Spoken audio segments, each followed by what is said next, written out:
오늘 우리 함께 나누실 말씀은 누가복음 15장 25절에서 32절까지의 말씀입니다.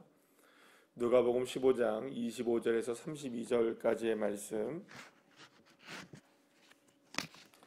우리 다 같이 함께 합독하시겠습니다. 마다들은 밭에 있다가 돌아와 집에 가까이 왔을 때에 풍악과 춤추는 소리를 듣고 한 종을 불러 이 무슨 일인가 물은데 대답하되 당신의 동생이 돌아왔음에 당신의 아버지가 건강한 그를 다시 맞아들이게 됨으로 인하여 살찐 송아지를 잡았나이다 하니 그가 노하여 들어가고자 하지 아니하거늘 아버지가 나와서 권한데 아버지께서 대답하여 이르되 내가 여러 해 아버지를 섬겨 명을 어김이 없거늘 내게는 염소 새끼라도 주어 나와 내 벗으로 즐기게 하신 일이 없더니 아버지의 살림을 창녀들과 함께 삼켜버린 이 아들이 돌아오매 이를 위하여 살찐 송아지를 잡으셨나이다. 아버지가 이르되 예 너는 항상 나와 함께 있으니 내 것이 다 내 것이로되 이 내 동생은 죽었다가 살아났으며 내가 잃었다가 얻었기로 우리가 즐거워하고 기뻐하는 것이 마땅하다 하니라. 아멘. 할렐루야. 오늘 본문은 우리가 너무나 유명한 예수님의 비유의 말씀이죠. 보통 우리가 탕자의 비유라고도 이야기를 하고 또 두 아들과 아버지 뭐 이렇게 비유를 하기도 하고 뭐 이런 여러 가지 이제 이야기들로 우리에게 불려지는 예수님이 말씀하신 비유 중에 가장 잘 알려진 유명한 비유 가운데 하나의 본문을 우리가 만나게 됩니다. 그리고 오늘 이 본문은 그 본문의 후반부라고 얘기할 수가 있겠죠. 15절부터 쭉 시작이 돼서 여러분들 오늘부터 이제 11절 말씀부터 시작이 돼서 오늘 말씀으로 계속 이어지는 말씀인데 전반부는 11절부터 이제 24절까지의 말씀에서 어떤 얘기가 나오냐면 아버지의 둘째 아들이죠. 둘째 아들이 먼저 아버지께서 나에게 줄 유산을 좀 미리 땡겨달라. 유산을 갑을 받은 겁니다. 이 유산을 갑을 받아가지고 이제 먼 나라로 가서 허랑방탕하게 다 쓰고 그 다음에 이제 거지 신세가 되어지게 되죠. 거지 신세가 된 다음에 그때 이제 내가 이렇게 살 바에는 아버지에게 돌아가서 거기서 그냥 종으로 사는 게 훨씬 낫겠다 해서 돌아오게 됩니다. 그래서 이제 돌아와서 아버지를 만나게 되는 장면이 이제 전반번 장면이 됩니다. 그래서 아버지가 돌아온 이 둘째 아들을 맞아들이면서 잔치를 벌여주고 옷을 입혀주고 가락지를 껴주고 이렇게 해서 굉장히 환대를 해주고 너무나 기뻐해서 아버지가 죽었다가 살아 돌아온 오늘도 이 본문에도 그런 표현이 나오는데 죽었다가 살아온 잃었다가 살아 돌아온 이 아들을 너무나 기쁘게 맞이하는 그런 장면이 이렇게 나오게 됩니다.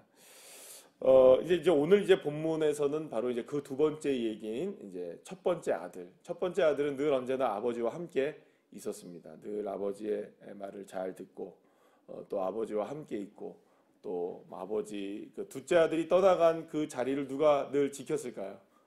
첫째가 늘 지키면서 아버지의 마음을 달래주기도 했을 것이고 또 여러 가지로 이제 일을 하면서 아버지와 함께 있는 그래서 정말 어떻게 보면 착한 아들이죠. 착하고 자기 일을 충실하게 묵묵하게 이 일을 하는 아들이었습니다. 오늘도 본문에 보게 되면은 그 내용상에 이런 얘기가 나오죠. 그러니까 이 첫째 아들은 계속 뭐 하고 있습니다. 바깥에서 일을 열심히 합니다. 그러니까 부지런한 아들인 것 같아요. 그리고 또 최선을 다하는 아들이었고 나름대로는 뭐 요령 피우고 뭐 이렇게 하는 아들이 아니에요. 그래서 친구들을 만나서 친구들과 함께 즐길 수도 있지만 그러지 못하는 거죠. 왜냐하면 아버지 마음을 헤아렸죠, 그죠? 그런 거라고 볼 수가 있어요. 왜냐하면 지금 둘째 아들이 어떻게 됐습니까? 지금 자기가 허랑방탕하게 나가서 다 그냥 자기 거 탕진하면서 쓰고 있는데 그럼 나도 좀 친구들과 함께 좀 어울리면서 뭐 이렇게 놀 수도 있는데 그것조차도 안 한 아들이잖아요. 그러니까 얼마나 기특한 아들이죠, 그죠? 첫 번째 아들이 나쁜 아들이 아니에요. 참 기특한 아들이고 나름대로 최선의 노력을 다하고 노력을 다 했던 아들이었던 거죠. 자, 그런데 이제 그 아들이 이제 둘째 아들이 돌아왔다는 소식을 몰랐던 거죠. 그만큼 일에 열중을 했었던 것일 수도 있어요. 그런데 이제 잔치가 벌어지고 막 이런 일이 벌어지니까 도대체 이게 무슨 일인가라고 생각을 한 거예요. 첫째 아들도 모르는, 내가 모르는 오도의 잔치가 이렇게 어떻게 벌어질 수 있는가. 그리고 사실 지금 이 집은 초상집입니까? 초상집이 아닙니까? 지금. 아니, 원래는 자기가 생각할 때는, 첫째 아들이 생각할 때는 둘째 아들이 지금 돌아오지 못하여 아버지가 늘 언제나 누구 걱정하고 있는데, 둘째 아들 걱정해서 늘 언제나 초상집 같은 분위기인데 갑자기 잔치가 벌어진다는 걸 이해할 수 있을까요? 없을까요? 이해할 수 없는 일인 거예요. 그래서 이게 도대체 어떻게 된 일이냐 달려가면 되는데 자기도 너무나 당황스러우니까 사람을 불러다가 알아본 겁니다. 2차 절차에서 둘째 아들이 돌아왔고 이렇게 돼서 저렇게 돼서 아버지가 너무나 기뻐서 송아지까지 잡아가지고 사람들을 위해서 잔치를 벌였다.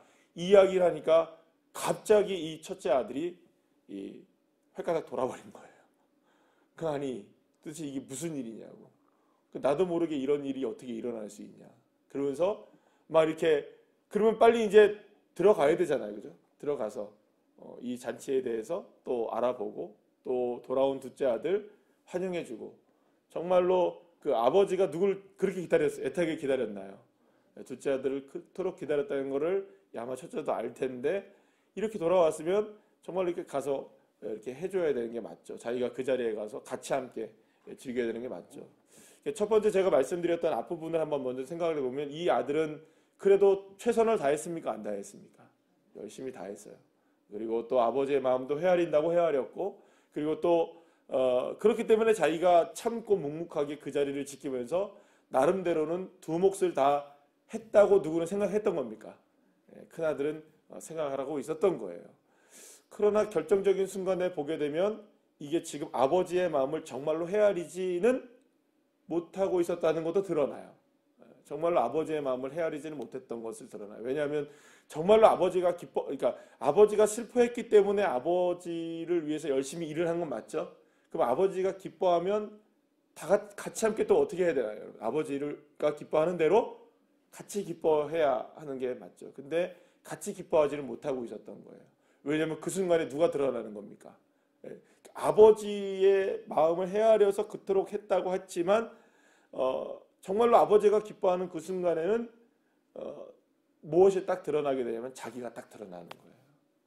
아버지의 기쁨이 드러나야 되는데 아버지의 기쁨이 내가 기쁜 것이 동일하게 되어야 앞의 이야기도 뒤의 이야기가 똑같이 맞아떨어지게 되는 거죠. 그렇게 되죠, 그죠? 아구가 맞잖아요, 그죠? 앞에 있는 이야기가 정말로 이 큰아들이 아버지의 마음을 잘 헤아리는구나 하면 두 번째도 아버지의 마음을 잘 헤아리는구나 하면 이 친구는 정말로 이게 통과가 되는 거예요. 왜냐하면 이게 정말로 이 친구는 인정을 받을 만한 아들이 되는 거죠. 근데 앞에는 그렇게 인정을 받았는데 두 번째는 인정을 못 받게 되는 상황이 벌어진 거예요. 왜냐하면 뭐라고 얘기하냐면 아버지 언제 도대체 나를 위해서는 이렇게 해준 적 있습니까? 나를 위해서는 이렇게 해준 적 있습니까? 내가 아버지 곁을 떠난 적이 있습니까? 아버지가 이렇게 힘들어할 때 내가 언제 아버지한테 나도 좀 어떻게 좀 해달라고 얘기한 적이 있습니까?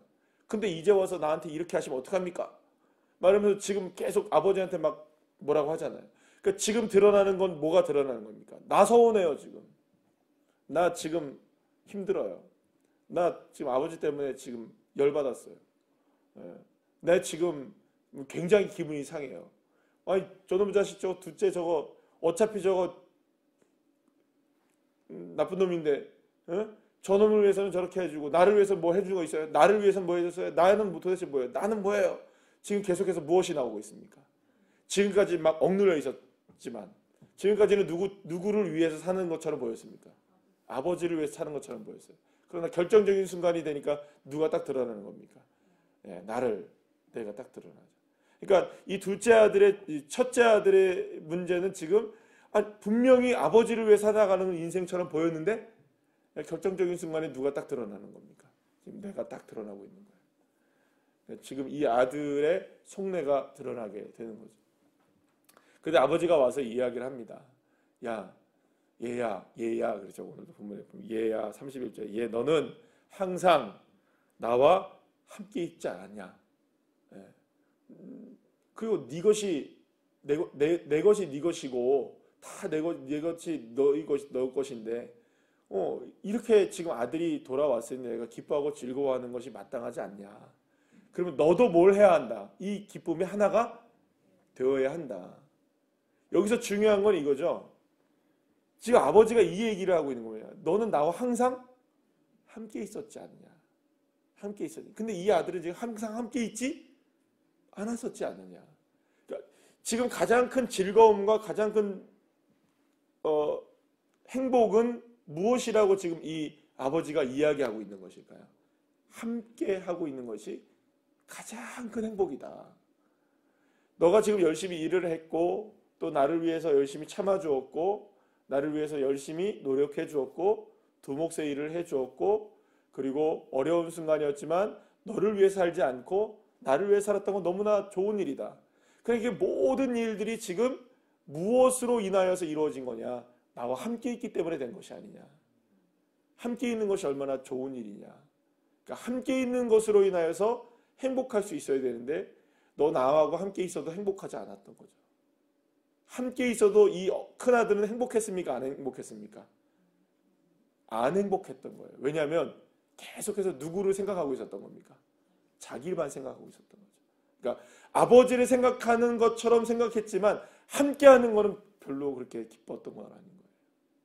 아버지는 무엇이 기뻤었던 겁니까? 함께 있는 것이 기뻤던 거죠.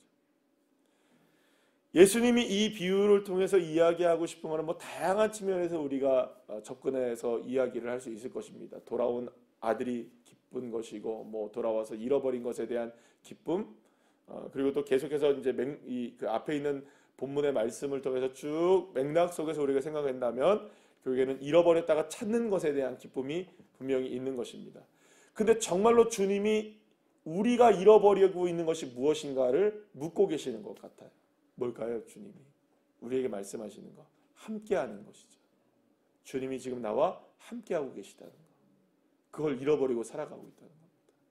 그러면서도 그 순간에 나와 함께하시는 그 주님을 바라보지 못하고 여전히 나는 열심히는 해요. 주님 앞에도 열심히 살고 또 나름대로 인생도 열심히 살아가는 것 같아요. 우리가 여러분들 이 새벽에 나와서 예배하고 이 새벽 예배의 말씀을 듣는 분들이라면 적어도 신앙에 있어서는 둘째가라 서러운 분들이실 수 있겠죠. 왜냐하면 이 정도의 믿음을 가지고 있으니까요. 주님 앞에 나와서 예배를 이 새벽을 깨우며 예배를 하는 분들이시라면 믿음으로도 여러분 부족함이 없는 분들일 수도 있으십니다. 예. 본인이 어떻게 생각하시든. 그리고 나름대로 열심으로 최선을 다해서 사시는 분들이라고 저는 생각해요. 그렇잖아요, 여러분들. 빨리 일어나는 새가 먹이도 먼저 먹죠. 예. 부지런하신 분들이시잖아요. 얼마나 부지런하신 분들이세요. 그러니 사실은 어떻게 본다면은 이렇게 우리의 삶 속에서는 최선을 다해서 나름대로 노력도 하고 주님을 위해서 산다고는 하지만 결정적인 순간에 나의 삶 속에서 무엇이 딱 드러나느냐, 내가 드러나는 순간이 있는 거예요. 그러면 여지없이 그때는 사실은 무엇에 대한 행복과 기쁨이 깨져버리는 순간일까요? 주님과 함께하는 기쁨과 행복이 깨져 있는 순간들일 수 있다는 겁니다. 주님 나와 함께하는 것에 대한 기쁨과 행복이 깨져버리고 난 도대체 뭐지? 내가 지금 얻는 건 뭐지? 내가 지금 할 수 있는 건 뭐지? 나이가 된 거는 뭐지? 나에게 지금 이루어진 건 뭐지? 자꾸 나에게만 집중이 되어지기 시작할 때 그때 여러분들 함께하는 주님의 은혜가 깨져버리는 순간이 오게 되는 것이죠. 그러면 그거는 정말로 주님과 함께하는 인생이었나요? 아니면 주님과 함께하는 것이기처럼 보였지만 여전히 나만 있었는가요? 여전히 나만 존재했던 거죠. 앞서서 말씀드린 것처럼 이 아들이 아버지와 함께 있었지만 아버지 둘째 아들의 빈자리를 첫째 아들이 늘 채워주고 있었고 열심히는 했지만 그 마음속에는 아버지를 위한 것이긴 했지만 사실은 그게 누구를 위한 것이었나요? 자신을 위한 것이었던 것이죠. 드러나게 되는 마지막 순간에는. 그래 여러분 이 아버지가 놀랍지 않습니까? 이 아버지가 버선발로 나와서 누구를 맞이합니까? 둘째를 맞이했던 것처럼 똑같이 누구를 맞이합니까? 큰아들도 맞이하고 있는 거예요. 첫째도 맞이하고 있는 거예요. 여러분 주님은 우리에게 이런 분이신 거예요.